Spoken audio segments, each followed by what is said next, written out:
Hi friends, നമുക്കിന്ന് durian ഫ്രൂട്ടിനെ കുറിച്ചുള്ള ഒരു റിവ്യൂ അറിയാം.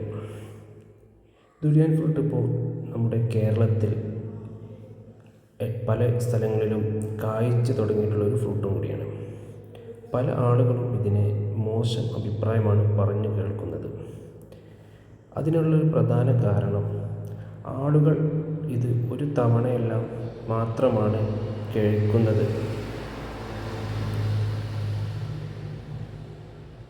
ഇത് ഒരു 2-3 തവണ ഈ ഫ്രൂട്ട് നാം കഴിക്കണം, എന്നാലേ നമുക്കിതിൻ്റെ ഒറിജിനൽ ഒരു രുചിയിലേക്ക് എത്തുകയുള്ളൂ.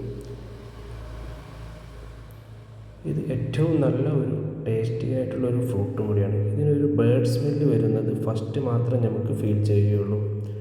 ഒരു 3-4 തവണ കഴിക്കുമ്പോൾ ഇതിൻ്റെ ആ സ്മെല്ലെല്ലാം നമുക്കൊരു അഡിക്ഷനായി മാറും. ഞാൻ ഈ വീഡിയോ ചെയ്യാൻ തന്നെ കാരണം ദുരിയാൻ ഫ്രൂട്ട് മോശമാണെന്ന് പറയുന്ന ആളുകളിലേക്ക് എത്താൻ വേണ്ടിയിട്ടാണ്. ഇതൊരിക്കലും ഒരു മോശം ഫ്രൂട്ടല്ല, നല്ല ഗുണങ്ങളുള്ളൊരു ഫ്രൂട്ടും കൂടിയാണ്. ഇതിൻ്റെ സ്മെല്ല് അത് 1 തവണ 2 തവണ കഴിക്കുമ്പോൾ മാത്രമേ നമുക്കത് ഫീലായി വരികയുള്ളൂ.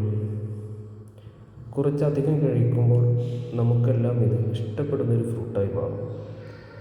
എനിക്ക് മുമ്പ് കഴിക്കുമ്പോൾ ഇങ്ങനെ തന്നെയായിരുന്നു. ഞാനിത് മലേഷ്യയിൽ നിന്നാണ് ആദ്യമായി കഴിച്ചത്. ഇപ്പോൾ എനിക്ക് ഏറ്റവും ഇഷ്ടമുള്ളൊരു ഫ്രൂട്ടും കൂടിയാണ് ദുരിയാൻ. നല്ലൊരു ഫ്രൂട്ടും കൂടിയാണ് ദുരിയാൻ. ഇത് നമ്മുടെ ചക്കയുടെ ഫാമിലിയിൽ പെട്ടതാണ്. പറ്റുന്നവർ വാങ്ങി കഴിക്കാൻ നോക്കുക. ഓക്കെ.